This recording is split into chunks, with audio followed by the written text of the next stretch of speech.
Instal·lacions públiques i privades participen en la guia d'accessibilitat que està reeditant l'Ajuntament de Cambrils.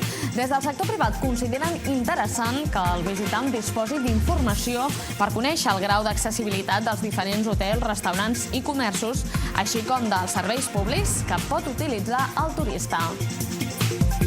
Hola a tothom. Comencem l'informatiu parlant d'accessibilitat. Aquest dilluns, però, hi ha altres notícies que ens ocupen. Avancem primer les més destacades en el sumari. Fins al 16 de maig es pot visitar l'espai al pati del Centre Cultural la mostra 30 anys de Convergència i Unió a Cambrils. A través de les fotografies podem conèixer millor el passat de les persones que van formar aquest partit des del primer Ajuntament Democràtic l'any 1979.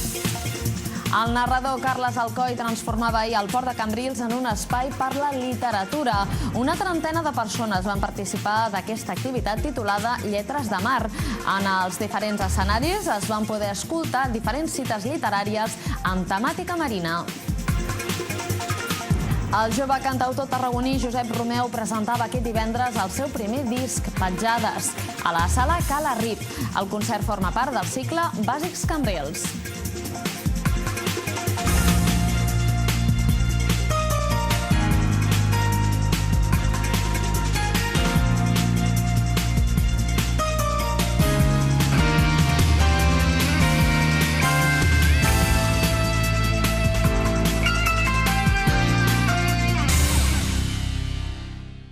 Cambrils informarà als visitants sobre el grau d'accessibilitat dels equipaments turístics i de les instal·lacions públiques amb la reedició de la Guia de l'Accessibilitat, un nou projecte que és ben valorat pel sector privat, ja que suposa un pas endavant per consolidar el municipi com obert a tot tipus de turisme.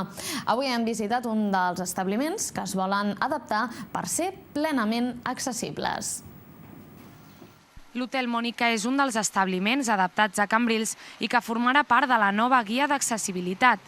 8 són els tècnics del Col·legi d'Arquitectes Tècnics de Tarragona que han elaborat un estudi d'accessibilitat de 200 establiments de Cambrils, entre ells l'Hotel Mònica.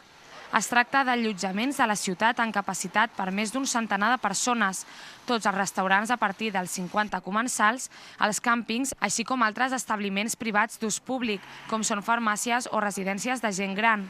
La resta d'establiments més petits, que no estan obligats per llei a ser accessibles, també han pogut sol·licitar entrar a la guia, en cas que tinguin el seu local adaptat.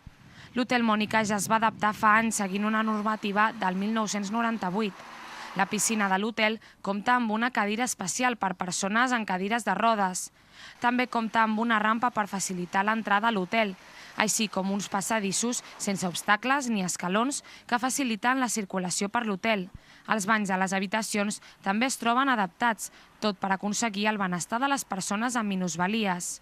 Nosaltres, per exemple, agafar una tovallola, vull dir, ens aixecar la mà i ficar-te-la a sobre. Ells no, si depèn on tens tu la tovallola, és que no poden fer puntetes, és que no poden aixecar. Vull dir, són molts petits matisos que els obviem. No dic que ho fem conscientment, molts d'ells els fem inconscientment, però que crec que si ens fiquéssim a la seva situació, si fóssim molt més empàtics, canviarien molt les coses, moltíssim. Els tècnics del col·legi han informat també als establiments de tot allò que poden canviar per tal de fer el seu local un lloc accessible i tenir l'oportunitat de donar un millor servei al seu client. Aquells establiments que siguin accessibles tindran un adhesiu a la seva porta que els identificarà. Ara és moment de recaptar la informació i elaborar aquesta guia, que informarà del grau d'accessibilitat que tenen tots aquests establiments, però també de tots els equipaments administratius públics i de la ciutat en general, on s'inclouen llocs d'interès cultural o les platges. Es preveu que la guia surti a la llum a finals del mes de maig. 50 agents de viatge de Sevilla s'han fixat aquest cap de setmana en el nostre municipi. Aprofitant la ruta de Ryanair a l'aeroport de Reus, els agents veuen perspectives de negocis en la zona i és per això que s'han animat a visitar la Costa Daurada. Una visita fructífera, ja que a partir d'ara seran molts els que oferiran paquets vacacionals amb la nostra població. Al llarg del cap de setmana va tenir lloc aquest acte de promoció del turisme de la Costa Daurada. Organitzat pel grup de viatges CERS, amb la col·laboració dels patronats de turisme de Cambrils, Salou i la Pineda, aquest tour va voler donar a conèixer als agents sevillans les possibilitats turístiques d'aquesta zona de la Costa Daurada. La Costa Daurada, tot i tenir una gran oferta, és encara un destí desconegut per al mercat sevillà i andalús. Els nous vols que actualment connecten Sevilla amb l'aeroport de Reus poden obrir aquest mercat a la zona. Creiem que suposa els vols de low cost a les destinacions que s'han fet a l'estat espanyol, les noves, han pensat que seria una bona oportunitat per potenciar especialment aquest vol de Sevilla aquí a Reus, donat que per la distància probablement habitualment no és un mercat d'origen molt susceptible de vindre aquí i pensem que amb el vol creix una nova oportunitat per al destí i per la gent per conèixer Costa Daurada. Així, els agents de viatges van arribar a la zona dissabte al matí. Després de fer una primera visita a hotels de la Pineda i Cambrils, van dinar al restaurant del Club Nàutic Cambrilenc. Allà van ser rebuts per representants de CERS, la regidora de Turisme de Cambrils, Anna López, i representants dels patronats de Salou i la Pineda. Tots van veure una gran oportunitat per promocionar l'oferta turística de la zona. El que hem d'aconseguir ara és que els sevillans o els andalusos vinguin cap aquí. Costa Daurada per a ells és una zona totalment desconeguda perquè no hi havia fàcil comunicació i ara sí que la tenim i hem d'aprofitar.